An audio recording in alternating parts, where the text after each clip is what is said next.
All right.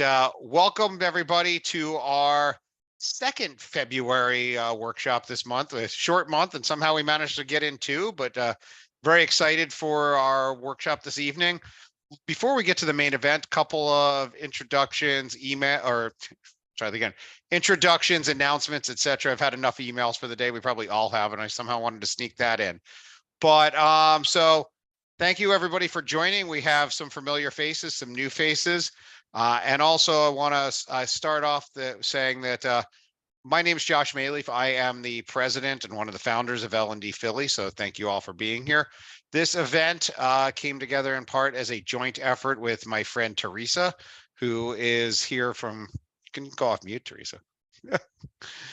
I know you're shy and don't like to talk and all, but want to make sure we give a shout out here to our friends at Meet the Author. And if you have anything you want to share about Meet the Author here, as well as a co-sponsor of this event.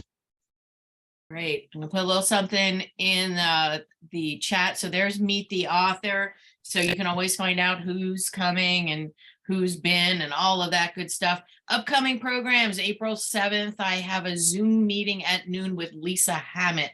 Her book is From Burnout to Best Life. Who couldn't use that, right? So that's noon, April 7th, May 3rd, 6 p.m. at the Pyramid Club Women's Author Panel. And June 1st, 6 p.m. at the Pyramid Club, our old friend David Newman is releasing his third book, Do It Selling. So you should see all of that stuff out on the website very soon. And you can always just reach out to me and say, T, what's coming? Yeah, so Meet the Author is rated by let's see if I get this right, Philadelphia Business Journal is one of the top networking organizations in the city. It is, and we are number 4 this year. I'm actually going to the celebration this Thursday night.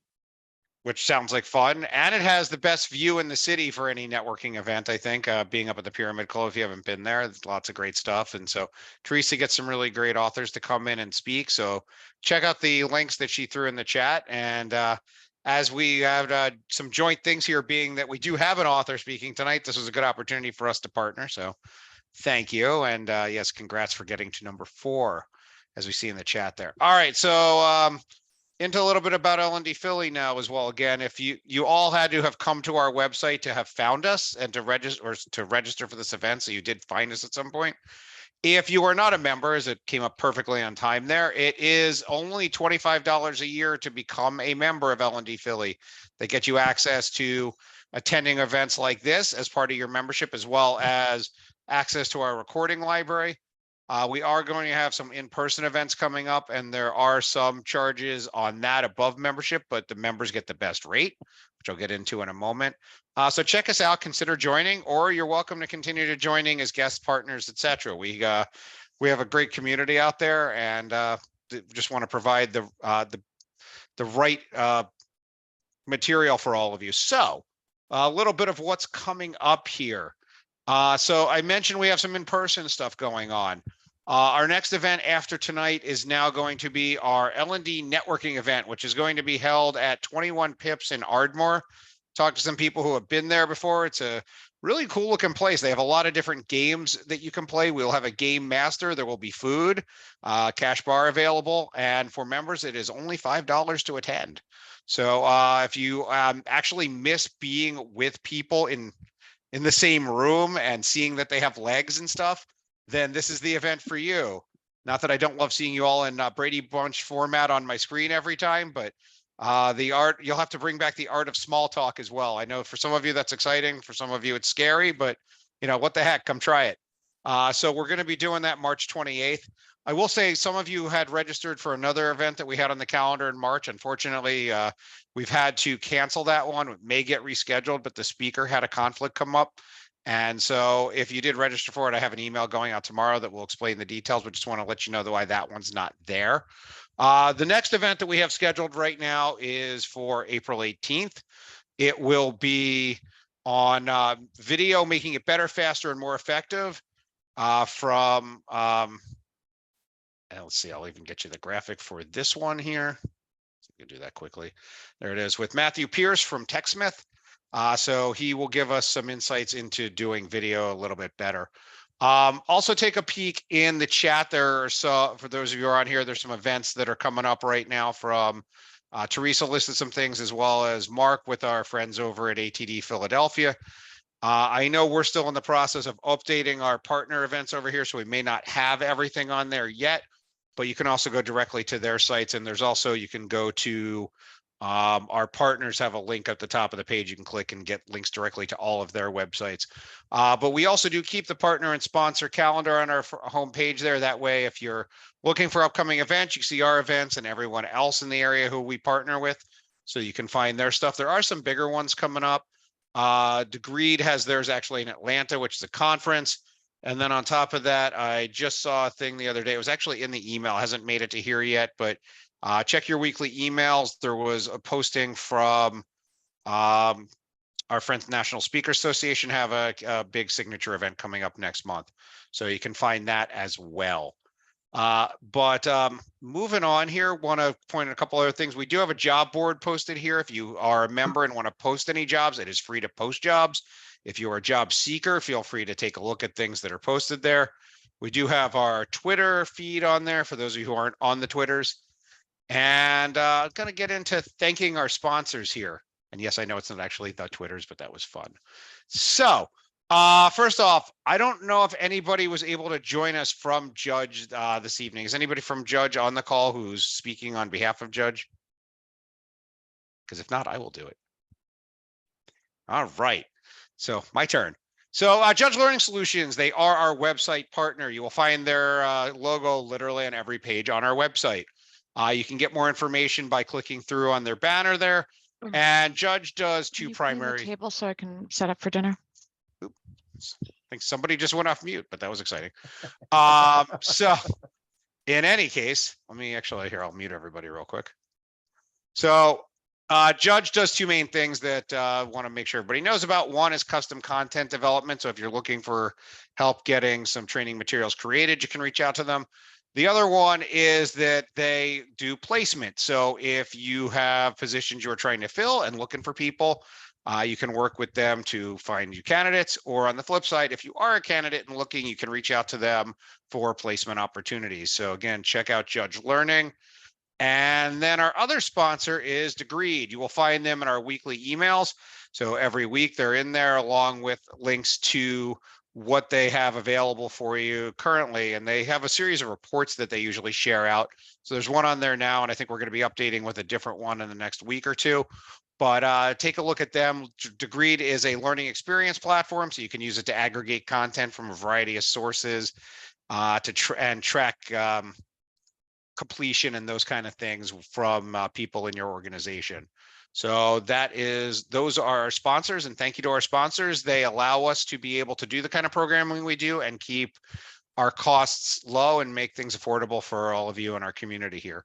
So those are my main announcements. I'll add one other thing, just that if you have any other suggestions, comments, concerns, questions, you can always reply to the weekly emails that you get, or just hit us up at info@ldphilly.com.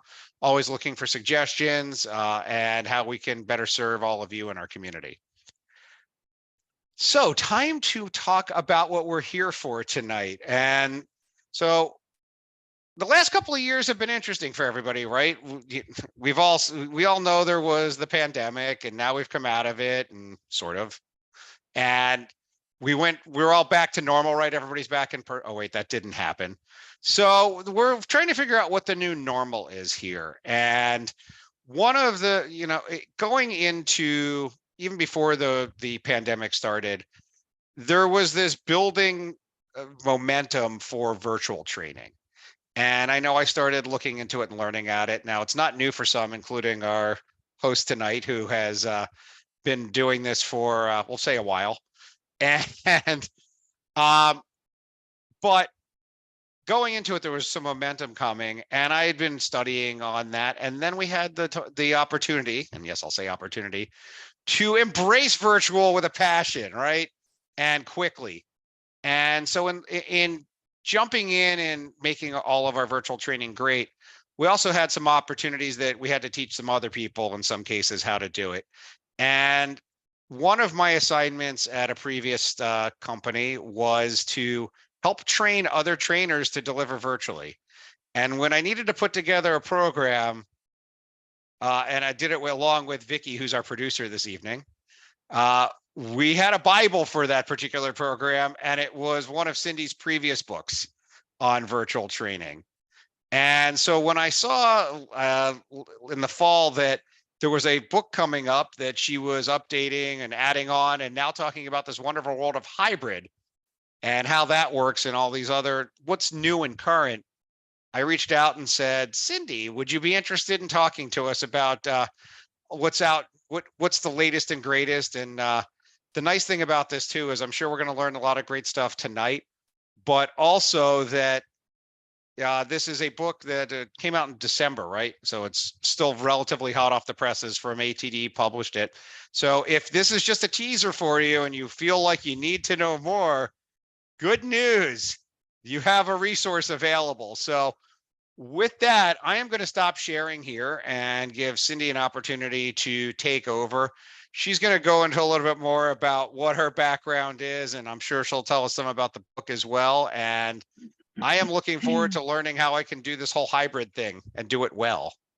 So, I'm so excited. Thank you, Josh. Thanks Yep. to all of you for showing up on a Tuesday evening. I believe everyone is on the East Coast. If you've got your cup of evening tea or your dinner or whatever's going on, please feel free to continue. We are informal while we're learning. And I want to warm us up because I think it's important to practice what I preach, and that is that we don't have to have one-way dialogue anytime we're in a live synchronous session. Anytime we're together, it should be for conversation. So Josh mentioned that he's been doing virtual for a little while. I've been doing it for a long while. I started back in the early 2000s, so over 20 years ago. How about you? So grab your mobile device if you have one. If you don't, I'll share with you a link. Take a look at this poll. So you can either grab your camera, put it on the QR code, or notice there is a link, ahaslides.com. What year? I'm going to assume all of you have facilitated a virtual class. If you haven't, no worries. No worries, you can skip this one out, but let's just get warmed up. Let's get you into this platform, Aha Slides. It's one of my newer favorites. I work with a lot of different platforms, and look at those responses pouring in. Any other Aha Slides users, by the way, they have no idea who I am, but I'm just curious. You can click on the raise hand button if you are an Aha Slides. You might use Menti or Mentimeter. You might use Poll Everywhere. You might use Kahoot. You might use Slidio. Right. In fact, why don't we learn from each other? What other of these kind of tools do you use? Pop them into chat and we can get a list going. So it looks like most of you have responded so far. We've got 21 responses in there, and it's a pretty good mix. You can look at the percentages. We're heavily skewed towards, the last 5 to 10 years. Thank you, everyone. For taking a look at that. Perfect. Well, as we take a look at the journey that we've been on over the past couple of years, and I'm going to switch to showing you a little bit of slides. So the screen might just super quickly change on you. Give it a moment to do so. It's thinking about it. There we go.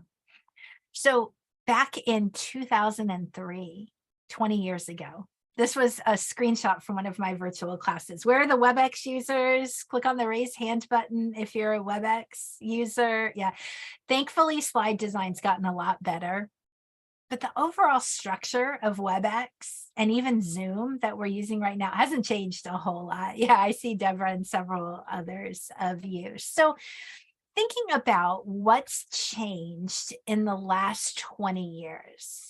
Some of you are like, I don't know, I wasn't even in the workforce, but many of you, I've been in and around the workplace learning for the last 30 years, and we think about what's changed, not just in the last 20 years, in the last 3 years since 2020, right? I mean, it's been a ride, hasn't it? Regardless of where you've been. So let's go back to right before 2020. So back in, let's do 2018. ATD State of the Industry Report. If you've seen it, you know every year it comes out with those important statistics. What percent of all formal learning took place in the virtual classroom, virtual training? What do you think this number is? Let's put it in chat. Let's see who can get closest to the actual number. So 2018 is the year.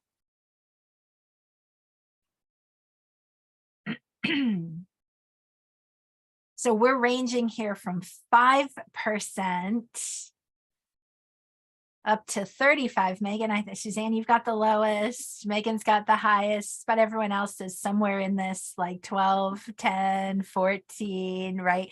So according to the State of the Industry Report, it was 14%. So somebody guessed 14. Who was that? Pat yourself on the back. If you're Claudia.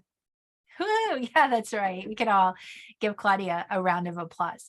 So that was 2018. Now, another research arm, Toward Maturity, out of the UK, they did some looking ahead, some trends for 2019. And the question was like, are you planning to do? Question of global organizations, 700 L&D leaders from around the globe. 93% said either we're doing it or we're planning to do it. So there was already, leading up to 2020, this push towards online learning, the virtual classroom, using technology, incorporating technology. Your organization was probably doing that as well. And then, of course, we all know what happened, right? Everybody went to the virtual classroom, most everybody, or they stopped doing training altogether. And so now, right now, 2023, those of you watching the recording, it's February 28th, 2023.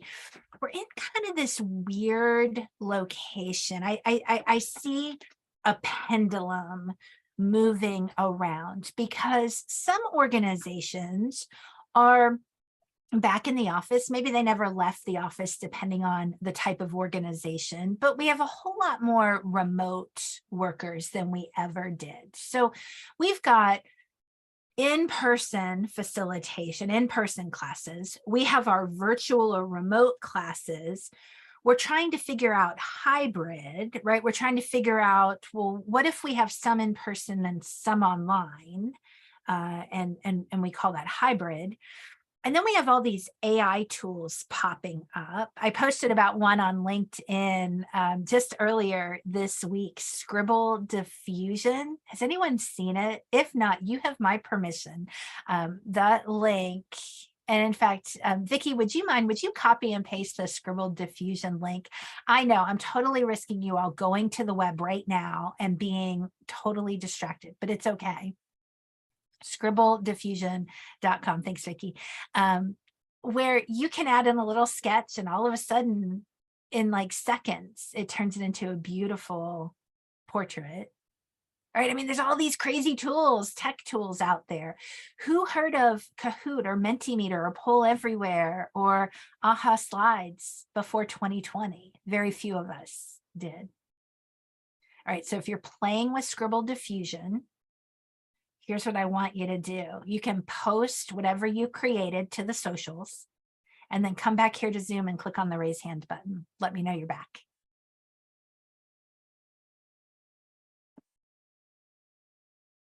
I'm not going to compete with it. Ah. Fun tool.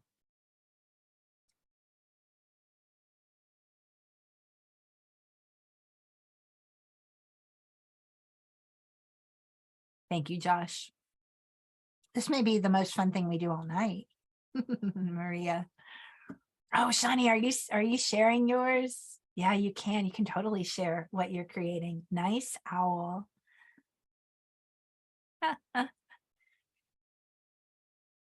right? I think of the possibilities that we can use this in our training. The example I posted on LinkedIn that I was going to have participants draw and then come back and share, talk about communication skills, how our point doesn't always get interpreted the way we intend it. Oh, look at all these.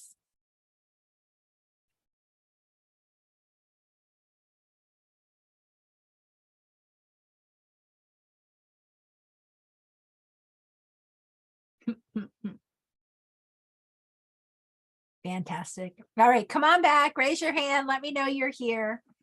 We have more to talk about besides scribbled diffusion. Bookmark that one for later. Yeah, so fun, so cool. Awesome. Awesome, right? But these tools are popping up. And in addition to these tools, we're also adding in, it's becoming more and more common in organizations to use immersive reality, to use immersive things. So I find this interesting, an interesting place where we are as learning and development professionals. Some of you identify as designers, some of you identify as facilitators, some of you do it all. You're a one-stop shop. Some of you have other roles in learning and development, but we're all affected by technology. So I started in 2018 with that statistic about 14% of all classes, but we were moving in that direction. So also in 2018, the 2017-2018 timeframe, I was at the ATD Technology Conference in West Palm Beach, Florida. By any chance, was anybody else there? You can raise your hand if you were. Well, what happened was across the street from the conference was the Downton Abbey exhibit. And it was the first stop in its US tour. Anyone a Downton Abbey fan? You can click on the raise hand button if you are. Okay, I loved it. And so of course, during a break, I wandered over, I bought a ticket and I went through the tour. And I was amazed. That was my first experience inside what you would call a museum, an exhibit that was fully immersive. The video screens on the wall, you felt like you were in Miss Patmore's kitchen, like you were there. It felt like you were on set. And I was like, wow, this is an experience. This isn't just a walk through and look at a few costumes. It was an experience. And I was at a technology conference and I was seeing the headlines about Skype for HoloLens and Cisco starting to add in augmented reality and the Zoom research. So all of that together led me to start exploring these environments that we need to facilitate in, right? If I'm upskilling virtual facilitators, how to make things interactive and engaging, then what do I need to do to equip virtual facilitators? So started doing it, joined an advisory board. And how many of you have seen, I do every year a state of virtual training research report. My latest one is 2022. But in 2020, I actually asked the question, and it was the first time I asked it, are you incorporating virtual reality, augmented reality into your virtual classes? And 7% of the hundreds of responses, global responses, said yes. So I thought, maybe this is a trend I need to pay attention to. All of that to set the stage for what we're talking about tonight. As Josh mentioned, I write a lot of books about virtual facilitation. And I wrote a new one. It just came out in December, The Facilitator's Guide to Immersive, Blended, and Hybrid Learning. The main idea is, as facilitators, are we able to use our learning facilitator skills in all these new environments? So that's what I want to chat about tonight. I want to chat a little bit about these new environments, what we need to do as facilitators. Those of you who are designers, if you are designing, then you also have a role to set facilitators up for success. So question for you, and let's go to chat. What do you think the answer to this question is? What's the overall goal? I'm stepping back, super big picture. What's the overall goal of any learning experience? What's the right answer here? Tell me in chat.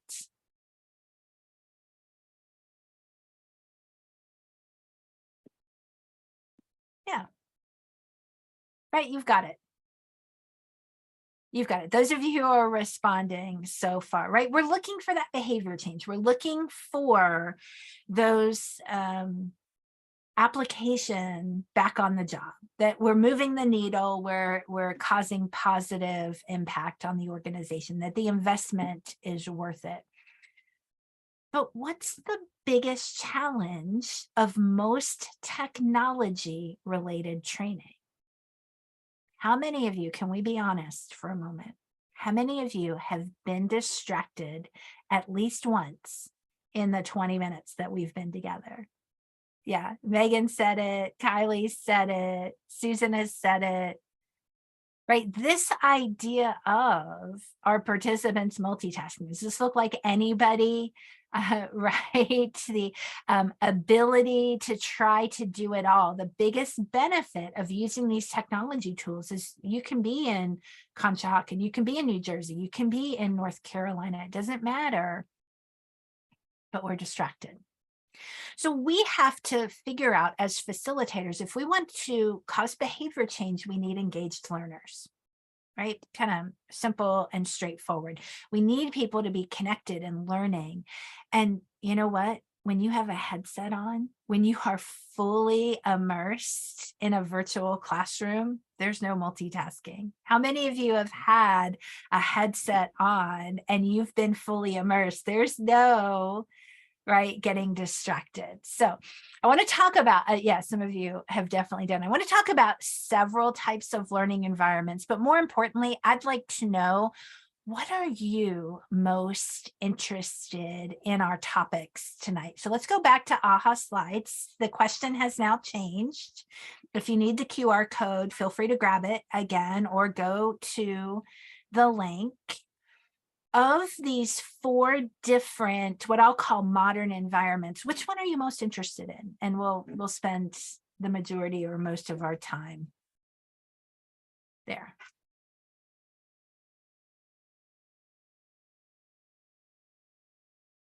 There's no right answer, by the way.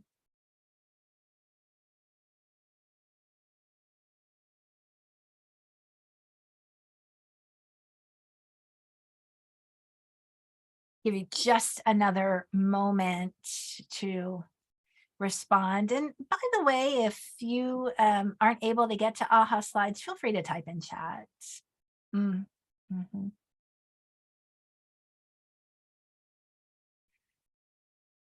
So hybrid seems to be the number one winner, although we've got lots of others. So obviously in the hour, the 90 minutes that we have together, we can't cover everything.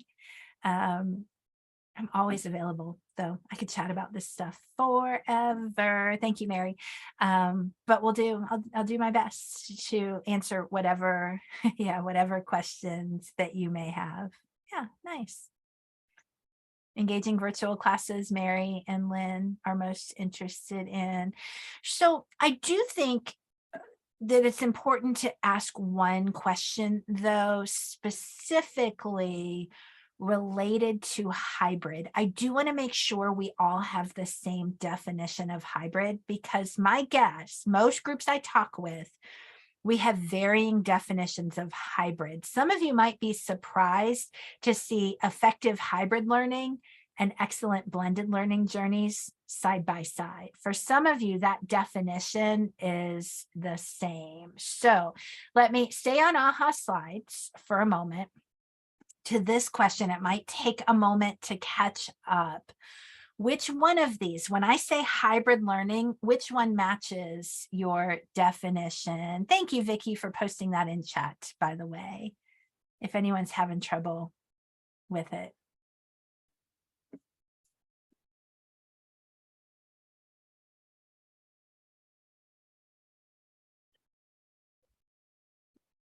And do y'all see this coming in? Yeah, Claudia, good question. I'd say your definition, since you're the one that's here.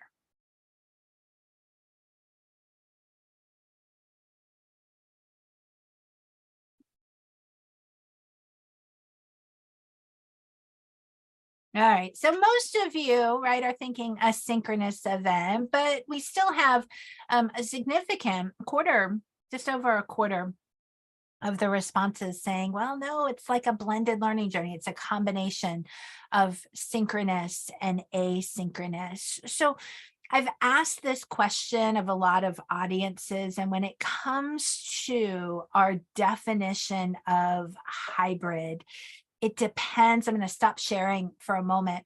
It depends if you come from a university background or a corporate kind of workplace background. In general, a university or a K through 12, an educational environment, to them, hybrid often refers to a college type course where you might meet with the professor, the instructor once a week, and then you do assignments in between. That's considered hybrid. We're doing some on our own and some together.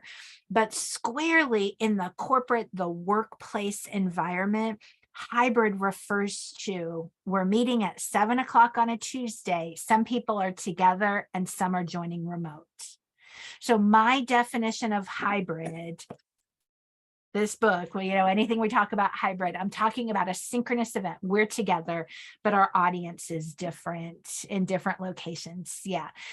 In the university setting, when they talk about high flex, if you ever hear that term high flex, that's what they mean by hybrid, what we mean in the workplace by hybrid. And in the workplace, blended is the term we use, or a blended learning journey. Whoosh, are we confused yet? Claudia, I'm actually glad you brought up, hey, wait a minute, my organization is calling it something different. That's my first recommendation. If you're going to do hybrid, if you're going to do virtual, if you're going to do, get on the same page as others in your organization. Make sure your instructional designers and your facilitators and your funders and that you mean the same thing. Because otherwise confusion and, you know, you're not going to get the resources you need and all of the other things that could go on with it. So everyone, as we think about all these environments, hybrid, blended, immersive, virtual, you told me just a little bit ago, one of the biggest challenges is engagement. And that's a challenge. It's an age-old challenge. It's been a challenge since we started doing virtual. I have a 9-year-old son, and he's probably going to pop here in the office just before bedtime to wave and say goodnight. So you may have a chance to see him. But he recently came home from school and said, Mama, did you know that if you're pointing your finger at somebody, that 3 fingers are pointing back at you? And so when I think about, right, wisdom from a child, probably got it from his teacher. But when I think about this challenge of engagement, it may not be our learners. It's probably us, right? There's probably a lot that we are doing or aren't doing that factor into that. So starting with virtual, although this will apply in any type of environment, and there's our image. I'm sharing our screen again. You should now be seeing it. But I would submit to say that if your audience is leaving one of your virtual classes and they could watch the recording and have almost the same experience, then you should have just put a video out on YouTube or out on your intranet, that it's not really a virtual learning experience. You're doing a presentation. So when we think about this shift from being a trainer to a facilitator, from being a instructor educator to a facilitator, we're facilitating learning experiences. We're not lecturing, we're trying to share airtime. Really practically, I talk to a lot of facilitators who say, oh, sure, I ask questions. I've got a poll question. I use chat. Well, let's back up. What's on screen when people join your virtual classes? Is it a welcome slide? If it is, that just puts people to sleep. Think about if you're in Zoom, could be any platform, and you have a welcome slide as people are joining in. It just says, I've got a presentation. We can't do that. We can't continue. And then it's the start time. So, oh, I better give the spiel. You know the spiel. Welcome. Here's how you use the platform. Here's what we're going to do. We can't do that. It just perpetuates the multitasking myth. Instead, we are looking for a really interactive opening. We're thinking about, within the first minute, how do I engage my audience? What can I do to draw them in? It's one of the biggest mistakes that we make as a facilitator. So we step back and start thinking about, what expectations do I need to set with my audience? And if we're in person, if we're just doing an in-person class, what are you typically doing as a facilitator? You're focusing on the content. How am I going to do these activities? What materials do I need? In the virtual classroom, we're focused on the technology. Can I set up the polls? Do I have what I need for the breakouts, the whiteboard, all of that? In a hybrid environment, especially in a hybrid environment, our focus needs to be on the learner experience. How do we draw in the remote audience? How do we get them involved? What do we do? How do we ensure that everyone has an equal experience, whether they're in the room or they're remote? So we've got this preparation aspect that goes into it. Maybe you need to send out some sort of tech checklist. Hey, in order to participate in this virtual event or this hybrid event, here's what you should do. Maybe you need to say, okay, we're going to meet some of us in the classroom and some of us remotely. Everyone who comes to the classroom should bring a device so that you can answer the poll questions as well, so that we can all have our shared whiteboard. That's part of our preparing the people experience. Or, hey, we're going to all be on camera for this session. We don't have to keep it on for 90 minutes in a row, but to say hello and to have our collaborative discussion, we need to do that. If you have to start a session with a slide for whatever reason, does it have a call to action on it? Does it immediately engage your audience? I hope so. And it can look any different way. Maybe you've got branding guidelines you need to follow. Maybe you've got different things. I actually prefer, and we did it today, I start all of my sessions with just the cameras on. Now, all of my sessions, my classes, typically 25 people or less. We just start like this. And if I need to share slides, I'll use a virtual background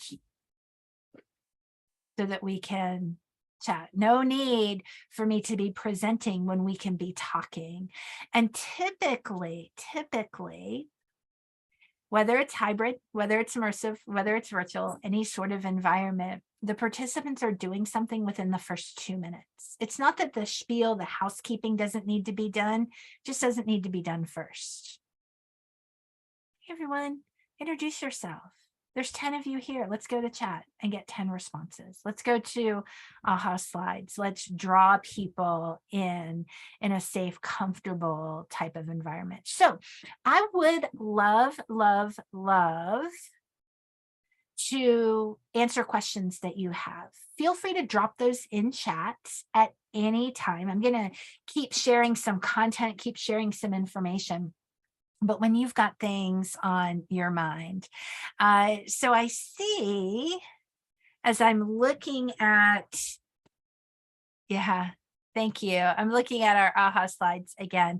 I've got a couple of you who are still responding, catching up. Those numbers are changing. It's all good. It's totally fine.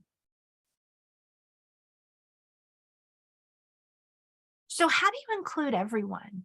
Whether it's hybrid, whether it's virtual, right? Isn't that one of our goals, to include everyone? If you have 20 customer service reps who are learning the system, it's not good enough for just 10 of them to learn. It's not good enough for just 3 of them to have behavior change. You're responsible for everyone. So Raise your hand if you've had the experience, either in person, virtually, or any environment where you've asked a question and you've gotten silence.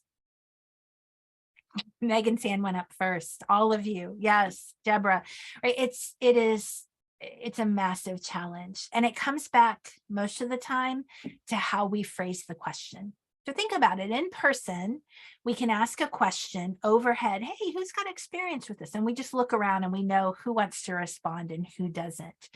But if we use that phrasing online, no one's going to respond. Some people are going to think, where am I supposed to, is she going to pull up an AHA slide, a poll? Am I supposed to type in chat? Am I coming off of mute, right? All those things that get in the way. So the secret is to always start with a closed question, a specific question, and to always give instructions on how to respond, right? So it looks like this. I'm going to say something like, how many cups of caffeine have you had so far today? There's 24 of you. Let's go to chat and get 24 responses. And I really do want to know, how many cups of caffeine have you had so far today? Let's do it. It's nighttime, so perhaps you're not. I have an older brother who can like down a cup of black coffee at 9 p.m. and be sound asleep by 9:15. I am not that way. All right, Mark, I think you're in the lead. Somebody sent me a private note. How big of a cup? Yeah, Mark, I see it. You've got it. But everyone, do you see specific question with information on how to respond? And now we can draw out, oh, Teresa, what kind of tea did you have? Looks like Kylie, you're the hands down winner with 5, right? We can start drawing out the conversation. I would do this in both a virtual and a hybrid environment. What about this one? Do you have any questions? No one's going to respond to that. Well, I mean, maybe if you have somebody who doesn't mind talking, but for the most part. So how could we change this up? Hey, everyone, raise your hand if you have a question. Click on that raise hand button. Now, even this isn't good enough, I would say, because we want to draw everybody in. Raise your hand if you have a question. Just click on no if you don't. Now, how many of your 25 participants are expected to respond? Everyone, if you do this in your learning from the start all the way through, immediate engagement. Hey, everyone, glad to see you here. Type in chat, where are you joining from today? Great. Lynn, tell me, it looks like chat might not be working for you. Where are you joining from? Oh, Josh, I see. Do you and Mary know one another, right? We're starting the conversation from the beginning. And then the questions that get peppered through invite response from everyone. Everyone, it's going to change. It's going to turn to facilitation instead of presentation. And if you don't have a tool that allows you to have no, maybe you're doing it this way. Type your questions in chat. If you don't have one, just type no, right? There's lots of ways you can make this happen. And in a hybrid environment, switching from virtual to hybrid, in a hybrid environment, this keeps your focus on that participant, on the people experience, right? If I have some who are together and some who are online, I'm looking for everyone to be involved. Who would I respond to first? I might see that Annalisa has 3 and Angel has 4, but Annalisa is remote first. I will always have a remote first mindset in that hybrid environment. There's exceptions to every rule, but they're pretty rare. They're pretty rare. So my goal when I have some who are together and some who are off-site or in a different way, I think back to my role as a facilitator, safe, respectful, trusting environment where everybody feels heard. Everyone has equal tools and equal access. Even more important for me to frequently check in and ask for input, even more so. This is a sample of something I might ask in a hybrid classroom. Everyone has a device. Everyone has a tool, whether it's their mobile device or a laptop. Hey, everyone, how are we feeling? You don't really need to answer this question, by the way, those of you who are here. This is just a sample. Well, there's 20 of you. I'm looking for 20 responses. So the question that usually comes up here is, but Cindy, what if someone's not responding? What do you do? Do you call on them?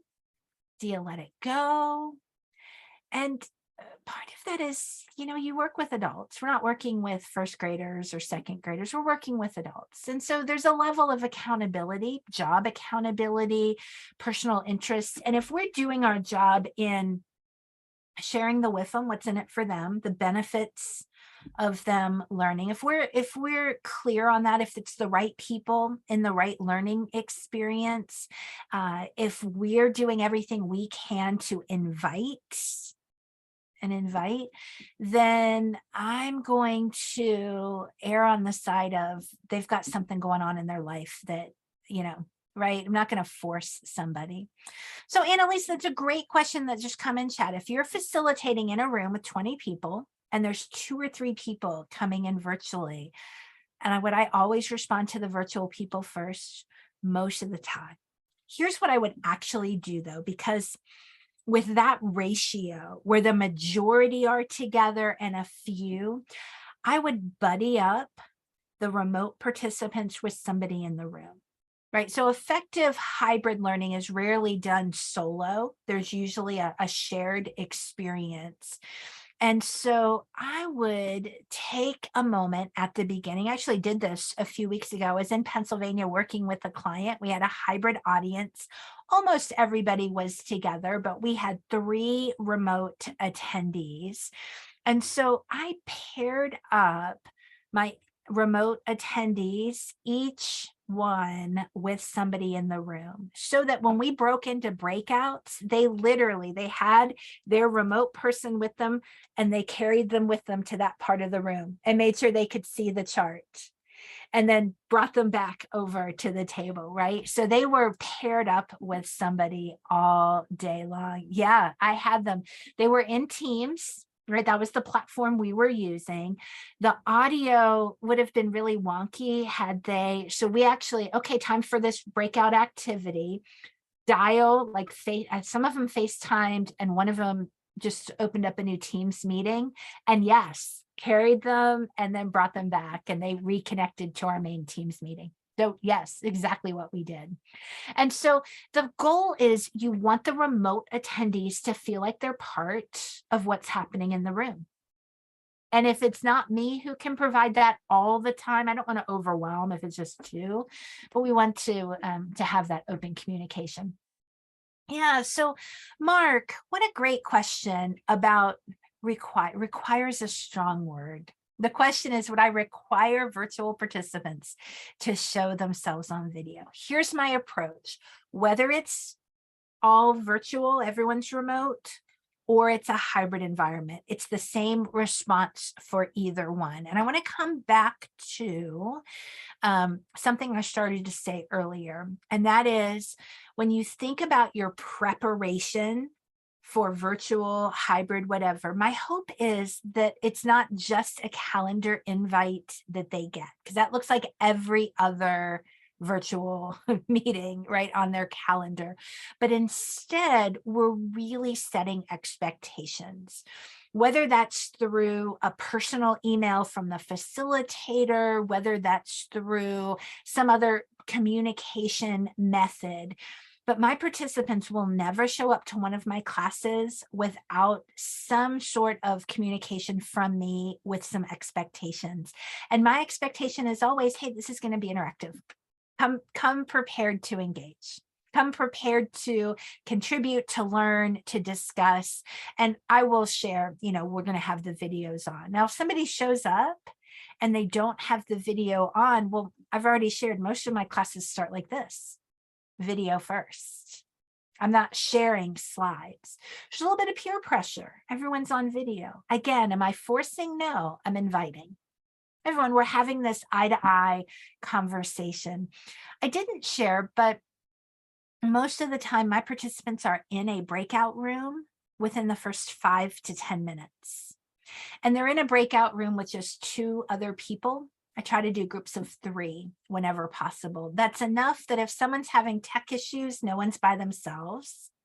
But it's also enough for there to not be anyone hiding. It's really hard to hide in a trio, in a pair or a trio. So it creates this idea of we're having a conversation. We're having a conversation. Now, are there times when someone says, I can't be on video, my video doesn't work? Do I work with organizations where video is not possible? Sure, of course, of course. Do we take frequent breaks from the camera? Yes, we don't want to cause video overload. In a hybrid environment, I'm answering your question in a really long way, Mark, but it's a perfect question. In a hybrid environment, my hope is that you have some sort of tech setup where there's a camera in the room, everyone in the room is on the camera, and our remote participants can easily be seen. This picture right here is a Zoom hybrid room. Zoom sells kits, Teams sells kits, WebEx sells kits. This screenshot that I've showed a couple times is from Barco's WeConnect solution. If you know your organization is doing hybrid, think about what technology is going to make that work, right? The idea of having those cameras on. So Mark, did I answer your question? Yeah, I think it's so if you go off video, it's so easy to multitask Mhm. and not really pay attention. Mhm. So that's, I think it keeps you, you know, kind of like does. accountable, so to speak. It does. It does. And if we're bringing people together, it should be for purpose. Like, we're not just going to bring people together to bring them together. It should be for dialogue, for discussion. So Kim, your question, right? WebEx, and we've got cameras on, but connectivity can be an issue. Sure. For 20 years, well, maybe not 20, for 18 years, 15 years, remember this little screenshot I showed earlier of my way long ago WebEx classroom? We did engaging virtual training with no video at all, not even the participants. That said, can it be really engaging without video? Of course it can. It's in the activities we plan, the activities we prepare. So if we're bringing people together to lecture at them, I would say do that as e-learning. Do that as a video. Bring people together for discussion, conversation, collaboration, that type. So do you need videos for that? No. Now, technology has advanced. There are many platforms, including WebEx, that you can streamline the video, that you can hide or reduce the amount of bandwidth for video. So I would also say, get to know your platforms, get to know your capabilities. I have so many people, when we think through our setup, that they just think, well, I can't do that. I don't have and here's 2 examples. I don't have the hardware. I don't have a webcam on my laptop. And I say, well, do you have a mobile device? Do you FaceTime with your friends? Can you join from that device? Maybe not. Maybe it's a personal device, but it's worth asking the question. What about the software, the stuff we don't touch? I have people who will often say, well, I don't have the bandwidth. Well, have you tried a wire into your router instead of Wi-Fi? Have you tried asking your teenagers not to download Netflix while you're in the middle of facilitating or attending? Have you tried moving where the router is located in your home, right? I mean, there's different things we can do. Have you tried stopping Dropbox or SharePoint or Teams running in the background that's also eating up internet? So we want to look at both things to try to troubleshoot. Fantastic. Fantastic. So the whole idea about hybrid, I know a lot of you were really interested in hybrid, is that if you're going to make it successful, if hybrid's going to be a successful method of learning, it doesn't just happen. It's not like, oh, we're doing an in-person class and somebody's out sick today. Can they join in by Zoom? we want to design for it. We want to plan for it. We want to ensure that that remote participant is getting the same experience. And I'm often asked, well, Cindy, as the facilitator, can you be remote? That adds a whole nother layer of complexity. Technically you can, but I'd much rather be where the majority of the participants are. I'd rather fly to or get to that classroom. If not, I need an on-site moderator. I need somebody to help me out. So that's my response about hybrid. I do want to talk a little bit about immersive for a while, because that was the title of tonight's session. And we've talked about virtual. We've talked about hybrid. So let's spend a little bit of time about immersive. Before I go there, before I go too deep into it, I'm just going to pause sharing for a moment and ask questions or comments about the virtual classroom or hybrid learning. Anything I've mentioned that you're like, whoa, wait a minute, Cindy, talk more about that, but I have a situation. Let's follow our pattern. If you've got a question, raise your hand. If not, just click on, I tell you what, let's do the party horn. You have it in your reactions down below. Party means let's keep this party moving.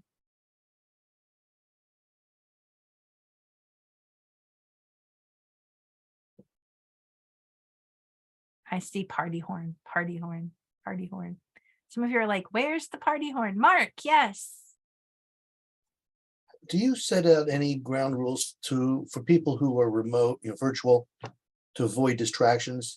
For instance, I still remember that video, YouTube, whatever it is the reporter on BBC, and then the little baby comes in. You know what I'm talking about?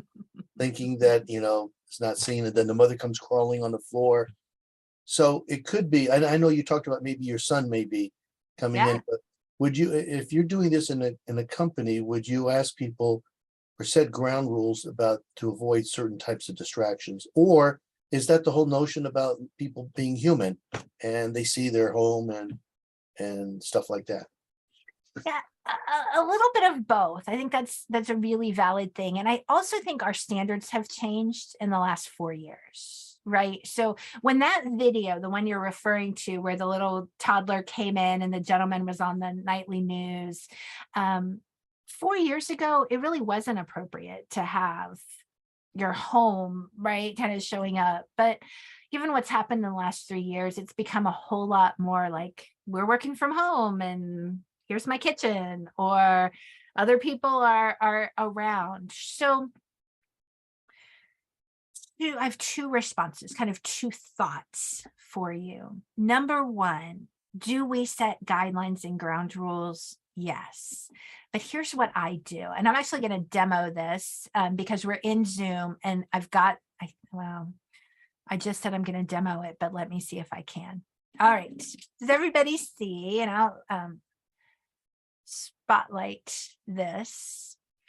When participants are joining, this is usually what's behind me. Whether I'm in Teams, Zoom, WebEx, something where I'm asking people, manage your own distractions. If you have distractions, will you manage them? Now, I will often, whether I have this or not, because sometimes people join late, sometimes they've got other stuff going on, they may or may not see it. So I may have an activity built in. We're doing something. Josh, when you mentioned tree earlier, I thought you were talking about this tree, right? I often do this, like, hey, how are you showing up today? What number are you? Type of thing. So I'll try to find out what's going on for people without getting too icebreaker-y. But usually about 4 or 5 minutes in, I'll ask my group, hey, let's be honest, who's been distracted so far? 5 minutes in, who's got distractions around you? Well, hey, it's the nature of virtual. So are we able to manage distractions? Can you minimize the ones, right? So Annalisa, I'll share a link to a little video recorded about how I do these virtual backgrounds. They're just slides that are saved as JPEGs. It's all I've done, PowerPoint export, but I've got a little video on how to do it, and I'll find that link before we're finished and share it. This tree, I can't take credit for it. It came from a platform called Klaxoon, Klaxoon. And, you know, we're trainers. We collect activities when we see them. We're like, oh, I like that. So this one came from Klaxoon. It's not mine to share. I don't know that I have rights to it, but you can create this, right? There's lots of different ways that you can do it. All right, I'm going to show you one other one, Mark, that I have done, and this is for everyone. It requires the right audience for this. And this one came from Michael Bungay Steiner. I'm probably saying his name wrong. Forgive me if he ever hears it. He goes by MBS. I saw him do this once and I thought that's brilliant. And I now do it with some of my audiences. I will ask them on a scale of 1 to 7, how engaged do you plan to be today? And I'll ask them to, you know, flash their fingers if they can, or type it in chat.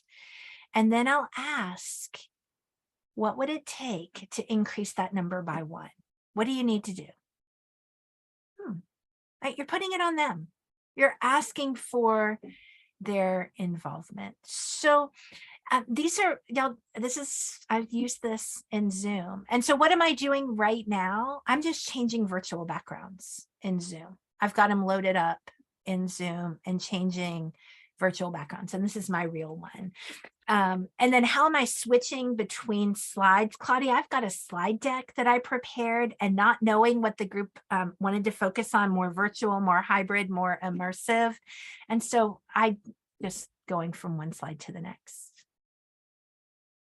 If that makes sense, if that answers your question.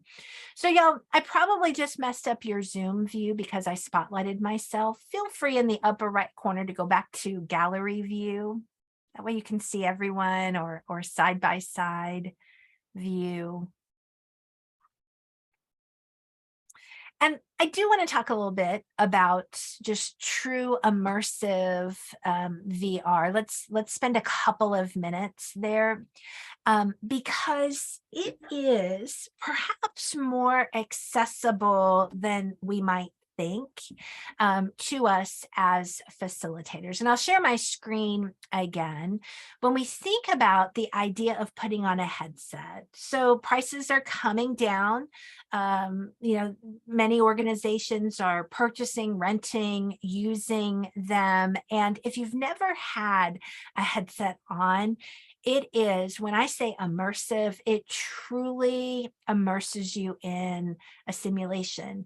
A couple of years ago, I was facilitating and somebody brought out their Google Cardboard, and we slipped an iPhone in, and they said, we send one of these to all of our remote new hires, and they can get a 3D 360-degree view of our corporate headquarters.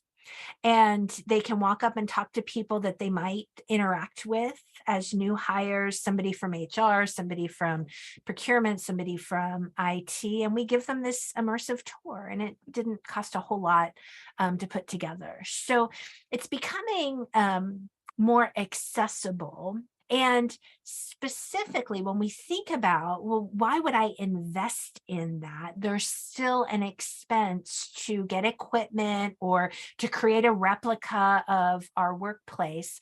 There's been some research done by PwC, used to be PricewaterhouseCoopers, PwC, that the time savings in learning is significant, like 4 times faster. Pulled this quote from the study: what used to take us 2 hours is now taking us 30 minutes, right? So we're thinking about some investments. Not only that, same research study, same type of data, that the learners 275% more confident to apply what they're doing because they're doing real practice. Have y'all ever been in a role play in a training class that's not so realistic? Y'all know what I mean by that, right? But you're role playing in a real environment with either programmed or actors. So we're removing the distractions. We're doing things in faster time. And when you think about the immersive learning experience, there's a couple of different ways it can actually happen. And the one that most people are familiar with is I just go to Best Buy, Amazon, wherever I buy a headset, I put it on, I download apps, or I'm given an app and I go through a game. I go through an experience on my own. And you can learn that way. You can do a lot of things that way. There's also full facilitated immersions where you're going to learn how to, whatever the topic is, you get your headset, you've downloaded the app, and at Tuesday at 10 a.m., you're just going to meet with others in this social environment. There's a language learning company that called Immerse Learning, and they are, I've got a screenshot. They are teaching language skills to people all around the world, English, French, Spanish, and they're meeting and they're going on tours. Like, what do you say when you walk up to an airplane ticket counter? What do you say, right? So it's just, you meet in the immersive classroom and you have your language lesson. And then the third type is in a virtual class. And this is where my interest first started. In a virtual class, we get to a certain point and our activity, instead of a simulated role play or a fake, let me try to replicate this. Okay, everyone, it's now time to put on the headset. We're going to do this 10-minute activity, and then we'll debrief it afterwards. Pretty cool. And you can do that in the in-person classroom, or you can do that in the virtual classroom. Now, as you can imagine, there's a lot of logistics involved in setting that up. This is one I did. I wasn't the facilitator, I was the attendee, but I grabbed a screenshot. Earth to Mars, a leadership skill. And Claudia, I'm going to share with you a couple of resources here before we're done. This was an off-the-shelf leadership simulation. They sent us a cardboard headset. We put our iPhones in and we went through, it was kind of like a little escape room simulation. So many, excuse me, applications to communication, leadership, all of these. And essentially at the time, and this is a screenshot of Zoom, when it came time for the simulation, they put the link in, we met in the simulated classroom. 10 minutes later, we came back and debriefed it. So it was fast, but it was a massive learning experience. So, right, the question is, where do you get this? Where do you get this? Well, it's probably too deep of an answer to tell you how to build it. But those of you who are instructional designers, think about, you need to bring a leadership program to your company. You need to bring a financial simulation to teach finance to non-executives, right? Just whatever your topic is, you always have a choice. You can build it or you can buy it. And there's pros and cons to both. Are we going to build something that's unique to our organization? Or are we going to buy something off the shelf and use it? How many of you use, for example, leadership programs in your company that you got from an off-the-shelf vendor? Because management leadership skills are the same, they cross, and then you probably tailor it to your environment. So it's the same thing. There are so many, and none of these companies know who I am, but I'll share with you a few examples. eLearning Brothers, which is now ELB, is selling off-the-shelf VR simulations, or the ability to customize, create no code. Talspin is another organization, no code VR.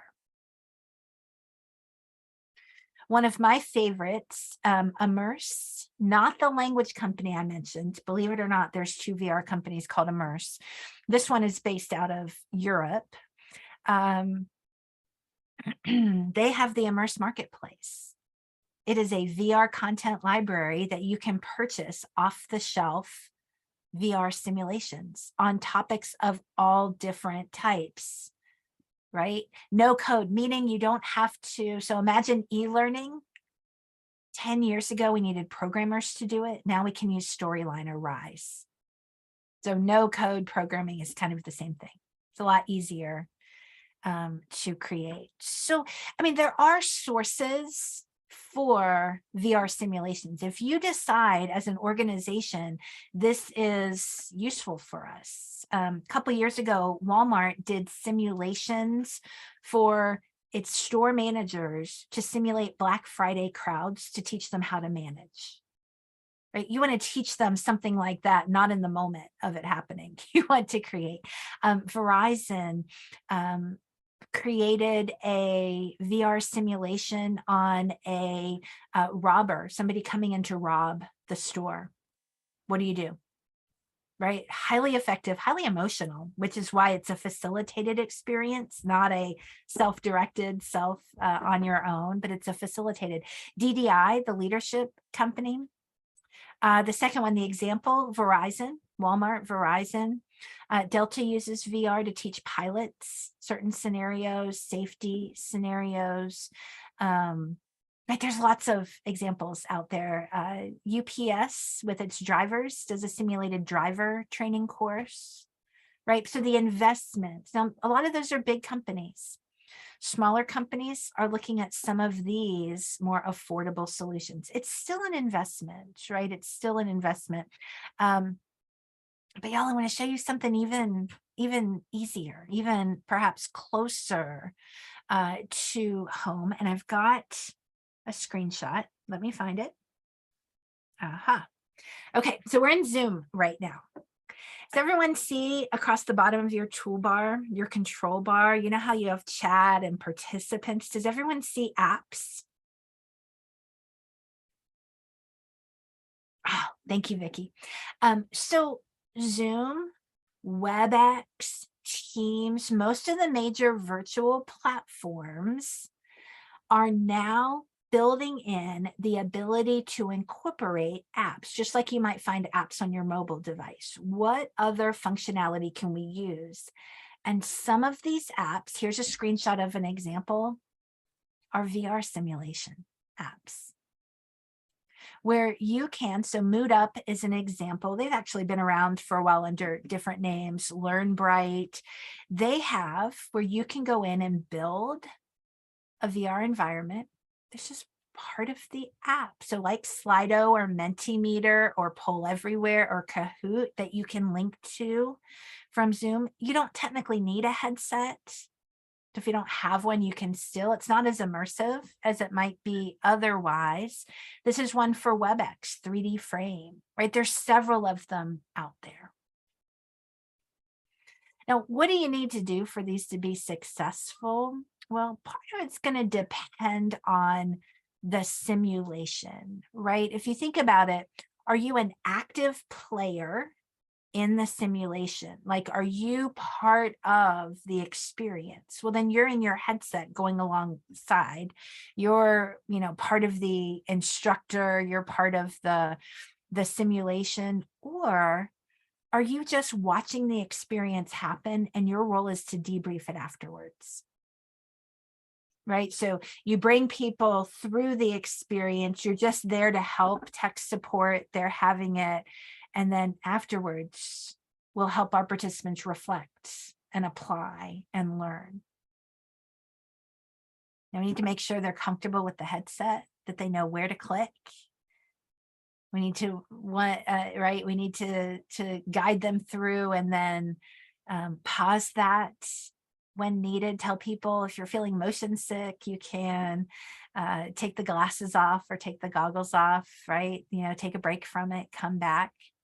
I was in my research for the book chatting with a facilitator at DDI, and they were just telling me about their simulation, their leadership experience. And it's a diversity and inclusion one where you're in a boardroom and you're having conversations and there's situations going on. It can be highly emotional for some participants.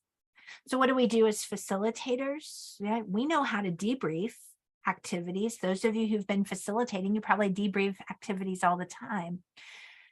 But now add in a bunch of emotion. Add in a realism to the experience. You ever woken up from a dream that felt so intense that you need a moment to calm down? Everyone know what I'm talking about, right? That could be in the middle of this learning experience. So as a facilitator, let's have empathy. Perhaps we take a short break. We might not do that in an in-person environment, a classroom simulation, but in a VR simulation, hey everyone, we're gonna take 5. I'm just gonna play some music, go get a drink of water, we'll come back, and then let's do some individual reflection time, process through, and then we'll talk about it as a large group. You'll find that you need to do that a little more often.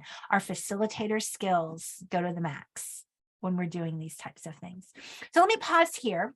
All right, again, I'm just thinking through, as facilitators, what are these different types of environments that are becoming more commonplace?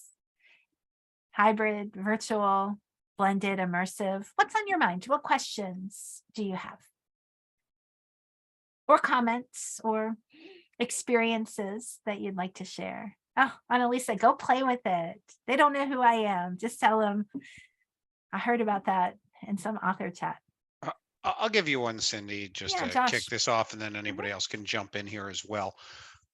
For me, one of the points I thought that was interesting is, I think I suffer from short attention span now too. It's phone, phones blinking every 5 minutes or 5 seconds have destroyed our attention spans. Yeah.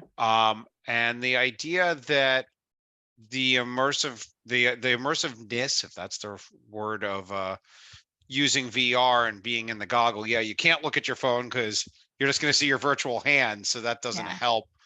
I'm guessing that really is, despite all the tools you're showing stuff, I'm guessing that really is early adopter kind of stuff, though, or how much are you seeing it? Depends on the size of the organization. We're seeing it more and more. We're seeing it more and more. According to the annual study that I do, when I ask, hey, who's using it for the past 3 years, it stayed pretty steady in that 7 to 9% range, which is not insignificant, but it's also not 50%, right? Now that these apps, right, when you think about Zoom apps and even in WebEx within the last year, right? So it's becoming more commonplace. It's becoming more accessible. We're going to see it getting there. We're seeing a lot in university settings, and that's often a breeding ground because they're now coming into the workplace. So we're getting there. Are we there yet? Depends on the organization you ask. Some of those really big organizations are like, yeah, we've been using it for years. The rest of us, we're coming along. You got a Figuring couple it of out. questions in chat Yeah, here, I I think, too. see. Annalisa first. Hi, thank you. This is great, Cindy. Everything that you're sharing is going to be so immediately helpful and useful. I have a question kind of going back to something you mentioned earlier about the facilitated sessions along with virtual, in-person and virtual participants. So in my small but mighty LD team, we call it facilitator suicide. And it happens a lot where you think you have people coming in person and all of a sudden somebody caught COVID. So now we got half of the people that are coming in virtually. So let's say with groups of half in person, half virtually, would you recommend the same approach as you mentioned earlier with pairing them up, like FaceTime, mobily? I would. Okay. I would. Now, here's a bigger, fuller answer, a more detailed answer. If that starts to happen a lot, and your organization has the resources. So here's the 2 caveats. If you've got the resources, if you have a program that's popular by, like you're doing it a lot and it makes sense too, can you have an in-person version of the program and a virtual version of the program so that those participants who can attend in person attend the in-person experience, those who need the virtual can attend the virtual experience. So I'm offering Sales 101 in both in-person and remote options so that if somebody can't make the in-person, they sign up for the online, right? Where I'm funneling, I've made that strategic decision as an organization that this program is offered in 2 different formats. Now, not every organization can manage that. I get it. But if you can avoid the hybrid environment, avoid the hybrid environment. Now, if you can't, because of whatever reason, resources, numbers, then we're going to want to over plan for that hybrid environment. We want to do what we can to equalize the experience. I want to know in advance as much as possible who's going to be in person, who's going to be remote. I want to make sure that everyone is equipped with expectations, everyone has a device, I'm pairing up. Now, if you know my organization's going to do hybrid a lot, then it might make sense to invest in whatever platform you use, Teams, Zoom, WebEx, you name it. What's their hybrid kit? If that platform doesn't have one, look at a company like Logitech that offers hybrid kits, that offers the resources that people need to be successful. And you think, wow, that's an investment. Well, let's look at the flip side. What's the investment of not having a great experience? Someone who was just there halfway, they couldn't participate, they couldn't hear, right? We didn't even talk about audio in a hybrid classroom, but all those things that factor into a great learning experience. So it does take quite a bit of planning. You're wonderful. Thank you. Yeah, you're welcome. So Susan, a hybrid kit, what platform does your organization use? Well, I like them to use Zoom, but they are forcing us to just do everything in Google right now. So, but I see that Google's trying to catch up, but they're struggling a little bit, I think. But yeah. Yeah. Right. So building a business case for, we need, just like in our in-person classrooms, yeah, we could use the boardroom that had the big table that we couldn't move, but weren't things a whole lot better when we had markers and chart paper and projectors and chairs and tables that we could move around? We kind of had to build a business case for that. Same thing virtually. We need to build a business case. The tools we need to be effective are tools designed for learning, because we need the ease, we need seamless, we don't want to deal with tech issues, right? Whatever that is. So I don't know if Google has one, but WebEx, Zoom, Teams, if you search for that name, so Zoom, hybrid, Zoom, or WebEx hybrid, they actually have equipment. They have, and I'll pull up a picture. I showed a picture of one of the Zoom rooms. It's a screenshot from their marketing kit that I actually got permission to use. Hold on, here it comes.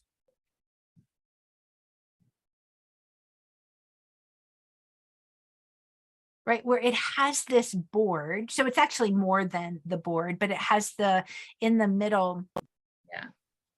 Right, the guide, right, the touchpad.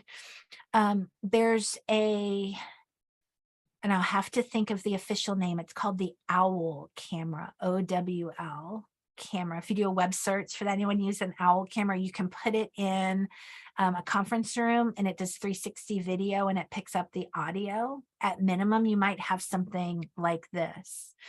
I mentioned this one, Barco WeConnect. They actually have the panel where you can see the remote participants. Notice how the in-person participants brought their laptops. They're not connected to audio, but they have the same tools. So when I say kit, I'm talking about the WebEx hybrid kit or the Teams hybrid kit. If you do a Google search for those, they should pop up. Thanks so much. Yeah, you're welcome. Yeah, Claudia, you want one that's designed for a larger room, if possible. Awesome. I'm just looking through to see if there's any other questions. Vicky, if I missed any, let's see. Mary, I see your question about VR, and I would say let's link to that PwC study. If you do a search PwC VR to look at their research, a lot of the early adopter VR training are in areas where safety might be an issue, where like it's impossible to do this otherwise, but we're creating an environment for people. But we're seeing a lot more VR for soft skills, interpersonal skills, whatever name you use for it.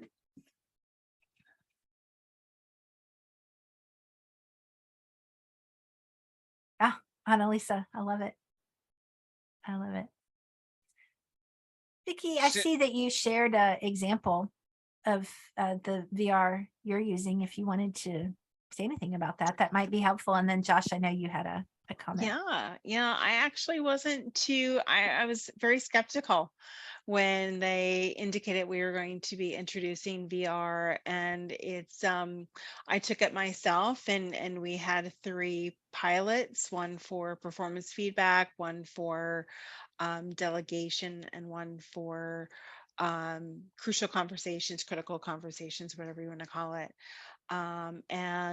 We actually did it with folks that were using headsets, and then also without headsets, just to see what the experience was like. Those clearly with the headsets were less distracted and focused on the experience versus those that were doing it and had their email up and things of that nature. But it yielded really great feedback, and we're looking to explore more. I But love as it. you mentioned, the durable skills. Awesome. Josh, I didn't mean to cut you off a moment No, ago. no, all good. I wanted to have Vicky chime in there. Let me do this though. So as we are coming up close to the end of our scheduled time, wanted to make sure I had an opportunity to thank you for this great stuff. I'm sure there is lots more in the book to expand upon all of this. So I encourage everybody to check that out. What I will do here is I'm going to stop the recording and do that now.